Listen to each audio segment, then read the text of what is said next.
Bienvenidos, muy buenos días. Asumimos pues con ustedes un nuevo compromiso, el recorrido de noticias que presentaremos de seguidas con el resumen inicial, luego la presentación de los titulares. Muy importante esto de la prensa nacional, regional e internacional que nos ubica mucho mejor en el contexto de lo que es la evolución informativa del día.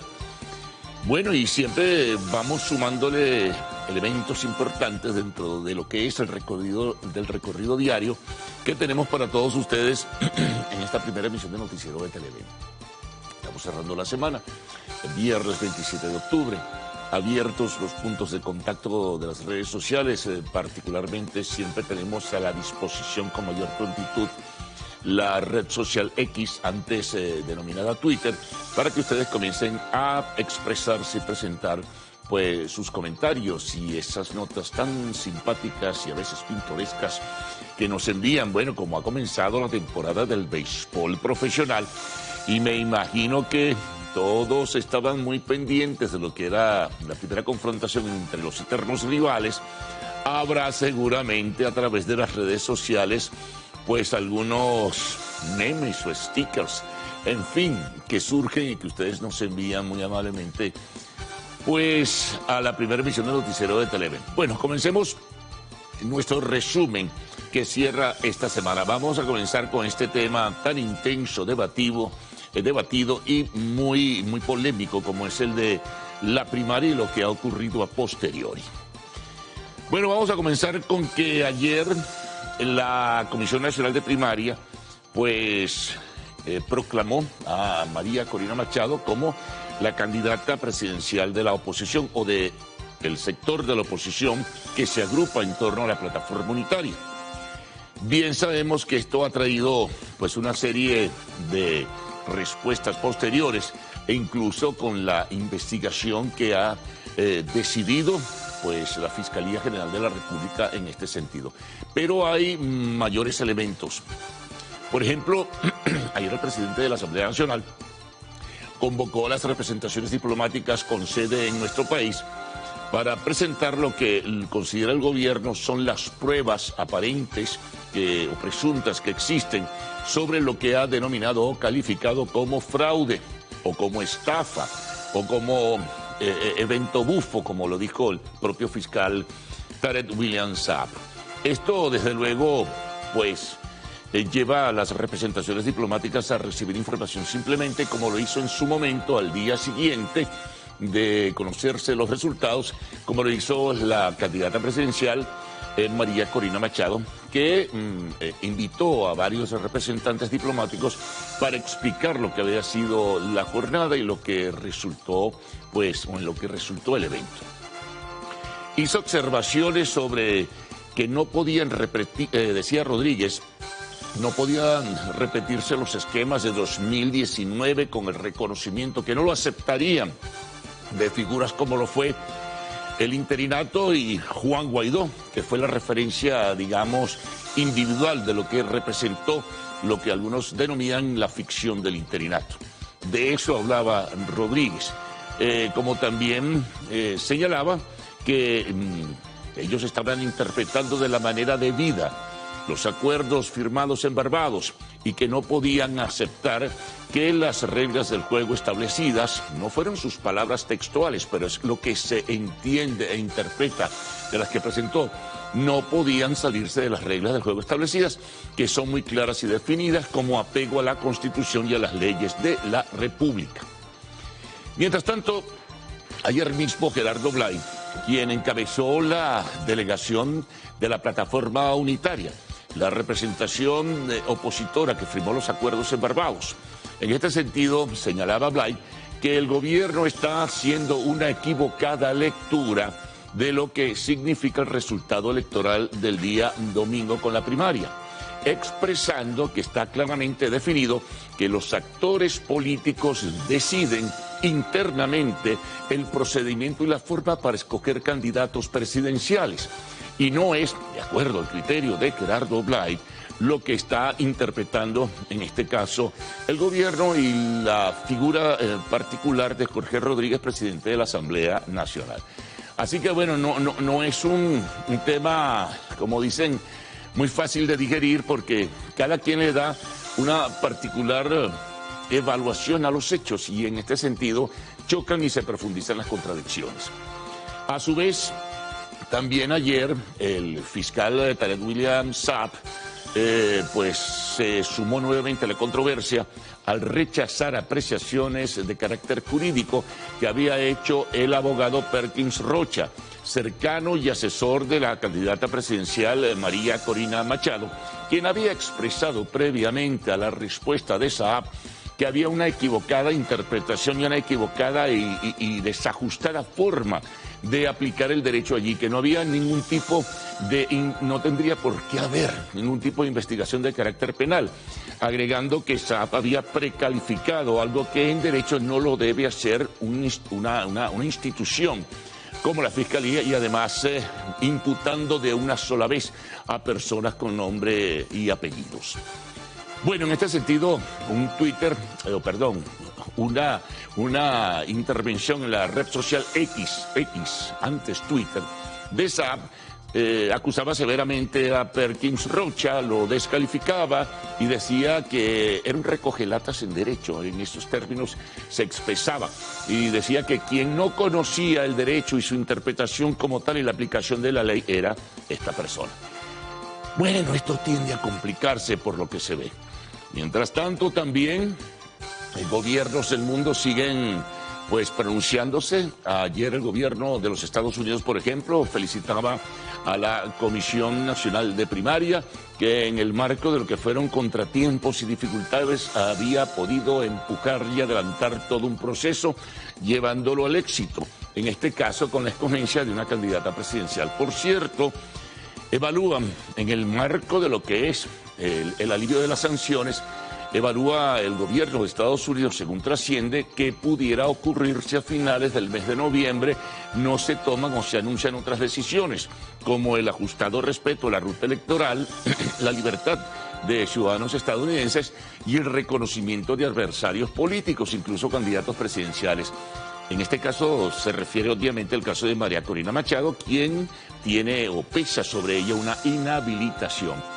Esto durante las próximas semanas, repito, tiende a complicarse. Entonces, también el grupo de expresidentes y ex jefes de Estado que están alrededor del llamado Grupo IDEA invitó a países europeos, al Reino Unido y también a Estados Unidos a reconocer de una vez como tal la opción presidencial de la ganadora del comicio cuestionado de primaria del día domingo. Así que bueno, esto evidentemente por esos vasos comunicantes que hay entre política y economía, es muy importante hacerle el seguimiento porque no se sabe qué pueda ocurrir en las próximas semanas debido a este debate interno que se está desarrollando en el país. Mientras tanto, a la par de todo ello, ayer se instaló la conferencia de diálogo, paz y por la convivencia, por la paz y por la convivencia. La instaló el presidente Nicolás Maduro. Allí pues se hicieron una serie de observaciones y al final se firmó un documento donde, entre otras cosas, se solicita, digamos, el que se avale y se ratifiquen los acuerdos firmados en Barbados. Que a la par de todo ello se asuma el compromiso con el reclamo venezolano sobre el territorio Esequibo. Y adicional, bueno, que comience a trabajarse para mejorar la situación nacional en el área social y económica, ¿no? Entonces, bueno, sí, hubo una representación bastante abierta, bastante nutrida del sector empresarial, del sector político, de los medios de comunicación social. Y bueno, parece ser que algo adicional sigue en el día de hoy, en esta conferencia por el diálogo, por la paz y por la convivencia. Allí se hicieron una serie de observaciones sobre el proceso político venezolano. Las hizo no solamente no solamente la intervención oficial, sino también hubo intervenciones del sector económico, del presidente de Fede Cámaras, de dirigentes políticos con representación en la Asamblea Nacional. No estuvo presente la representación de la plataforma unitaria. No sabemos tampoco si se les invitó o no se les invitó. Eso también sería importante conocerlo, pero en este sentido pues se está realizando y se ha instalado la conferencia como tal, que el gobierno quiere darle aliento suficiente con una representación mayoritaria de diversas corrientes. Es lo que se entiende sobre lo que es la orientación y la filosofía de su propósito. Bueno, vamos con otras informaciones. Pendientes porque puede haber movimiento en la Cancillería en el día de hoy. Me refiero a que, bueno, ayer se conoció que Guyana ha dispuesto la asignación de nuevos bloques en su espacio marítimo que reclama Venezuela dentro de su proceso que sigue pendiente, como es el territorio Esequibo. Ha dispuesto, decía, la asignación de varios bloques para la exploración y posterior explotación de petróleo.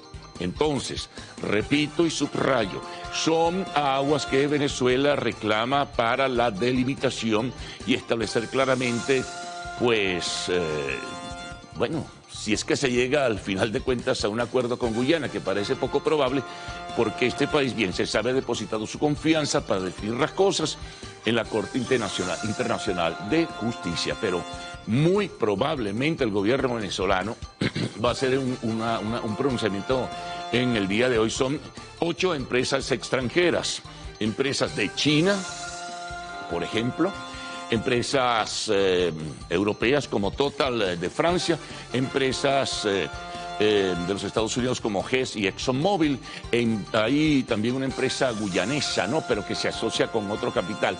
Bueno, y de otros países, inversión internacional para la exploración y explotación del petróleo en estas aguas marítimas.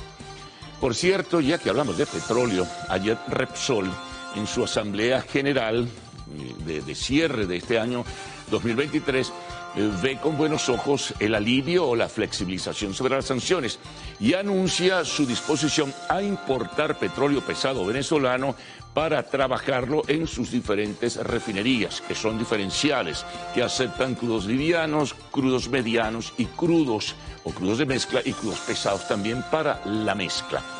Así que, bueno, importante noticia en ese sentido. Es otra empresa europea, Repsol es española, que, bueno, ve con buenos ojos todo este proceso. Vamos a retornar al país con el caso de Tocuyito. Hay angustia, hay preocupación, hay inquietud y exigencias de parte de esposas, padres e hijos de los detenidos en el centro penitenciario de Tocuyito, luego de la intervención oficial, intervención de la Fuerza Armada y de las fuerzas policiales. Están solicitando los familiares de los presos que les digan a dónde los van a remitir, que les digan dónde van a ir esos detenidos, porque por lo general, así como pasó con Tocorón, fueron en este caso pues distribuidos hacia otras cárceles venezolanas. Bueno, otros temas internacionales. Sigue la búsqueda, se había dicho, incluso informado, que habían detenido a Robert Card, el autor de la matanza de entre 18 y 22 personas. Todavía hay indefinición en cuanto a la cifra definitiva. En Maine, en los Estados Unidos. Sigue la búsqueda, ha habido allanamientos, sigue incluso la persecución por vía acuática, por ríos, que pudo haberse escapado. El responsable, que está claramente identificado, del asesinato de este volumen tan significativo de personas, otro crimen más, producto de la violencia y las armas en los Estados Unidos, y heridas, pues, más de 60 personas. Otra información internacional importante es que Wang Yi, canciller de Chile, está de visita en los Estados Unidos, se reunió con su similar, Anthony Blinken, buscando cercanía para despejar las dudas, bajar las tensiones, retomar la relación diplomática entre China y los Estados Unidos. Muy probablemente estén trabajando, según se informó, para una cumbre entre Joe Biden y Xi Jinping. Importante esto. Nos vamos a la guerra de Israel. Bueno, continúan los bombardeos. Hubo ayer, pues, algunos lo denominaron ensayo, pero hubo una primera incursión pequeña de tanques, de blindados sobre un sector de la Franja de Gaza, preparando lo que sería la ocupación mayor o la incursión mayor de parte de las fuerzas israelíes por vía terrestre. Mientras tanto, Hamas acusa a Israel que con sus bombardeos ha matado a 50 de los rehenes israelíes que Hamas tenía en su poder. No ha habido ninguna respuesta hasta ahora, clara y definida de parte del gobierno de Israel. Algunos voceros cercanos lo han negado, que ellos han definido muy bien hacia dónde están realizando los ataques, pero lo cierto es que ha habido una cantidad enorme de muertos. Hamas cuantifica en más de 5.000 y hay más de 1.4 millones de personas desplazadas hacia el sur, esperando la ayuda humanitaria, que en este caso ha sido recibida, pero en forma muy lenta. Ha habido pronunciamientos en este sentido, ¿no? Otra información. Esto, pues, también es importante dentro de lo internacional, que había olvidado citarlo al principio con el caso de la primaria, es que ayer Stephen Dujarric, quien es la persona o que a veces asume la responsabilidad del vocerío del secretario general de Naciones Unidas, Antonio Guterres, pidió al gobierno venezolano, es importante señalarlo porque es un factor internacional bien apreciable, que se respetaran los resultados electorales que surgieron de la primaria el día domingo, cuestionados por el propio gobierno, y que se respeten los derechos políticos y electorales de las personas escogidas. Así que, bueno, lo había olvidado citar, pero como está en el contexto internacional, lo recuerdo, pues, en este momento. Bueno, cerramos con deportes. Bueno, el primer enfrentamiento a casa casi que llena. Hubo problemas en la logística de organización para que todos los fanáticos llegaran al Estadio Monumental. Bueno, pero a casa llena casi, como decía. El primer partido entre los eternos rivales se resolvió con un triunfo de los Leones del Caracas, 7-6 sobre los Navegantes del Magallanes. Hubo otros partidos también dentro del béisbol. Otra noticia grata es que Ronald Acuña Jr. sí va a jugar. No se sabe en qué momento, pero sí va a jugar con los Tiburones de La Guaira. Eso le da una calificación, pues, apreciable a lo que al béisbol profesional venezolano. Y ayer también la conocidísima y emblemática revista de deportes de los Estados Unidos, Sporting News, escogió a Ronald Acuña Jr. como el mejor jugador de las Grandes Ligas. Recuerden, también comienza en el día de hoy la Serie Mundial y hay reportes sobre resultados en juegos ayer jueves de la UEFA Europa League.